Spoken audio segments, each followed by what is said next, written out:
Welcome. My name is Marie Vickles. I'm the Director of Education, and I would like to thank you for watching this conversation between PAMM curator Jennifer Inacio and Associate Professor at John Jay College of Criminal Justice, Claudia Calirman. Jennifer and Claudia came together to discuss the exhibition, My Body, My Rules, and her forthcoming book, Practices of Resistance, Brazilian Women Artists, 1960s through 2020.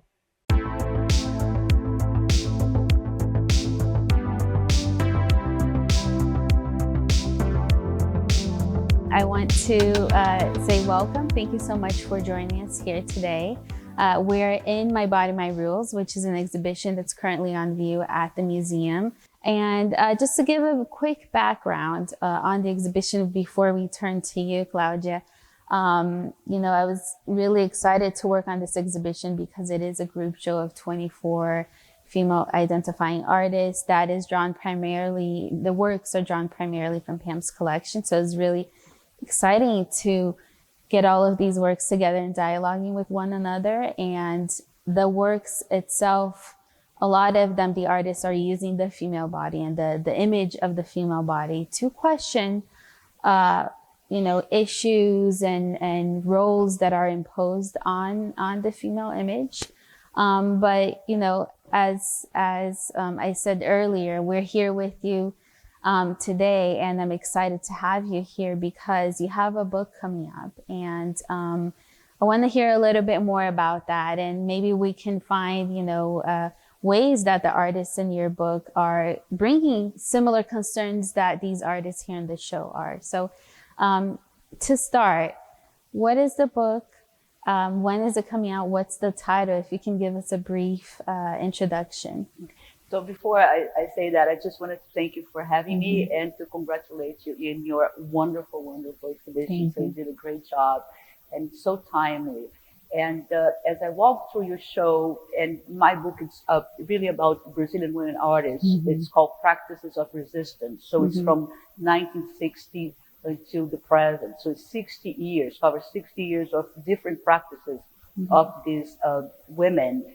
But what really, the thread that goes throughout the book over the 60 years is the body, is the women's body. It's this idea of this resistance through the body. And as I come here and walk through your show with you, I see the same kind of thread going through the works, right? How these women use the body as a place of emancipation, as a place of resistance, right? In different ways. So I think that's what maybe we have in common here between these practices from Brazil and this international show, amazing that you did. Yeah, and that's amazing because we have two Brazilian artists in the show, Mariana Pomucendo and also Anabela Geiger, which I believe it's in your book as well, right? Absolutely. Anabela Geiger is one of the historical figures of my book. So she is really the first artist from the 60s that I am referring to. And Anabela Geiger is very interesting because she has this practice where she first she talks about the body in a kind of visceral way, parts of the body, the lacerated body. So I think that's very important in relation to Brazilian women, that they're using parts of the body to talk about oppression, to talk about resistance, but it's all never the whole body. It's always like parts and bits, right? The mouth, the eyes. In the case of Anabela, she's using the liver. She's using, visceral parts of the body to talk about torture and talk about political prisoners during the dictatorship in Brazil, which really run the country for 20 years, from 1968 until 1985. But also another important point, I think, is this solidarity that these women had with, other minority groups like the indigenous people, the peoples living in the Chantintaus in Brazil, where in the way they incorporated them in their works, which I think it's important to say, because even if we look back today, through our eyes today back, we're going to say, well, maybe there was appropriation, maybe they were doing that in self-service, but I don't believe so. I think at that moment of time, they were really, even if there was this very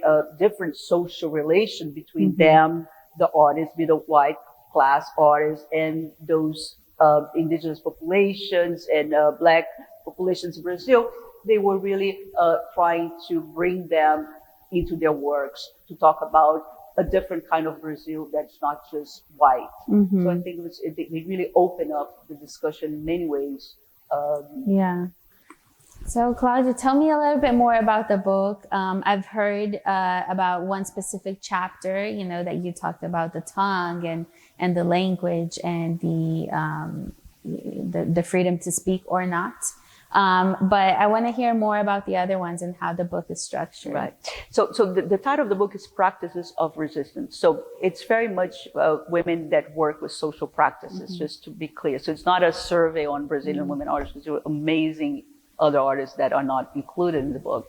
But the first chapter, the way I started it, is asking this question, like, Brazil had, women in Brazil, Brazilian visual arts has prominence, always had visibility since the 20s. They created the visual identity of Brazilian art in the 20s. So they opened many avenues for women that came later. So you have this other very strong group of women in the 60s, and that's where the book really starts. Asking the question, why did they want to be called feminists, right? So answering those questions, bringing up, the challenges, like they didn't want to be called feminists, but what are the challenges that they were facing and how they were relating to issues of women's, because they had those issues. So how they were dealing with that, right?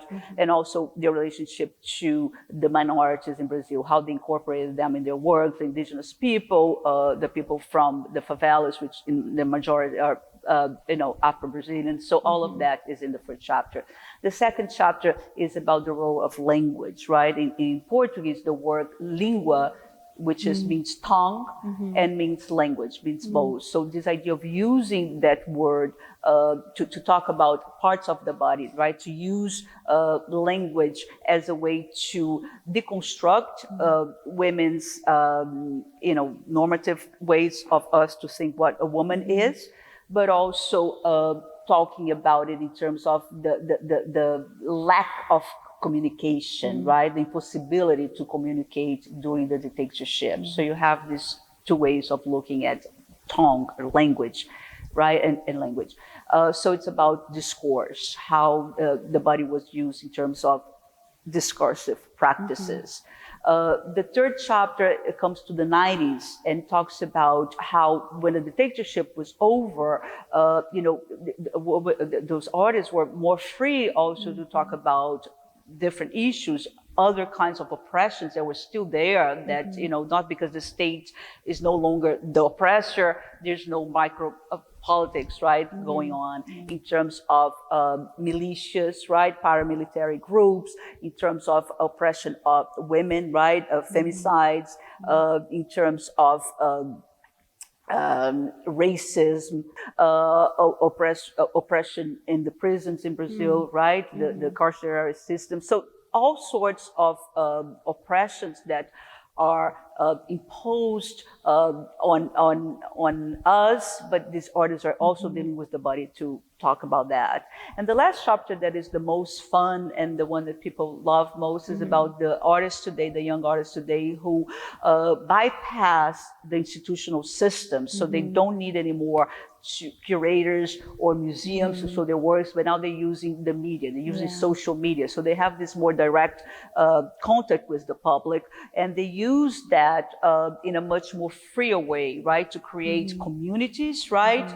But also different forms of self-representation through selfies. And they really much more freer to talk about their bodies. So now they show their naked bodies. They are, they come into the discussion through the fourth wave of feminism, like Brazil entered the discussion straight in the fourth wave of feminism, bringing together the colonial issues, racial issues, issues of class, and gender into the discussion, but also questioning what is the woman body, what is a woman, because it's no longer the female body. Now it's a trans body, is a queer body, is a hybrid body. So really opening this discussion to different directions.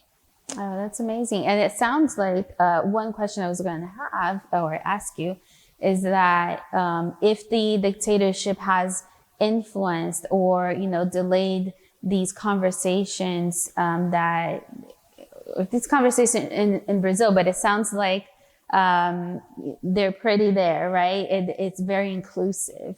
And it's interesting to see or hear, right, about this overall view from the 60s, which is similar to what I have here in the show, because the earliest works are from the 60s and the most recent one is from 2020. And that has been particularly an interesting thing to look at, how these questions that, affect the woman body, the female body, have either evolved or changed, or these dialogues have, been including other ideas of feminism too.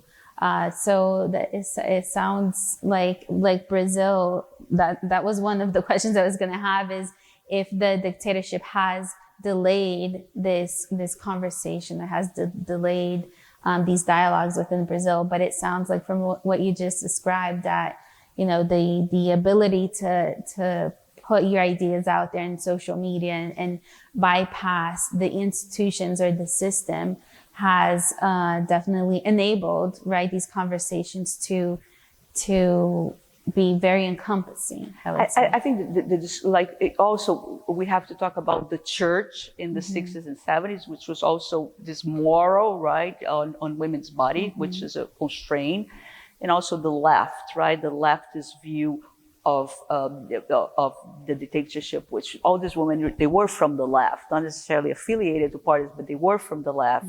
And the Marxist Orthodox view was that we all soldiers, men and women, and there's no division. So don't come with your women kinds of issues, because that's not important at that moment.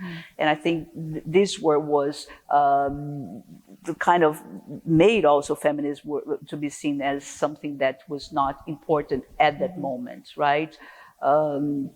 So I think you have that. But what is very important for us to say is that many things changed, but many things did not change. The oppression towards women, it's still very much present. Even now with COVID, even more, because now we see domestic violence, right? And really amazing rates, right?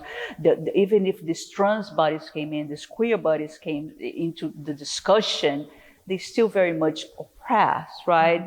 These people are attacked in a daily basis in Brazil, right? They kill. So racism is still very much present. So many things did not change yet and have to change, still to change, so it's important to say that, it's a different way of fighting, but almost is the same issues that still are very much present, right, today. Exactly.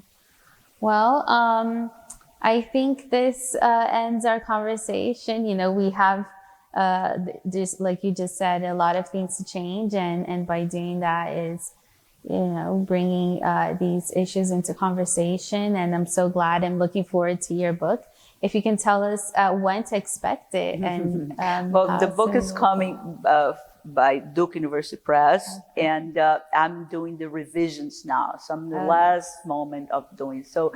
Either by the end of the year, the beginning of next year, still have some work to do. But thank you so much, Jennifer. Thank you for having me. Looking forward to it. Thank you so much for joining us.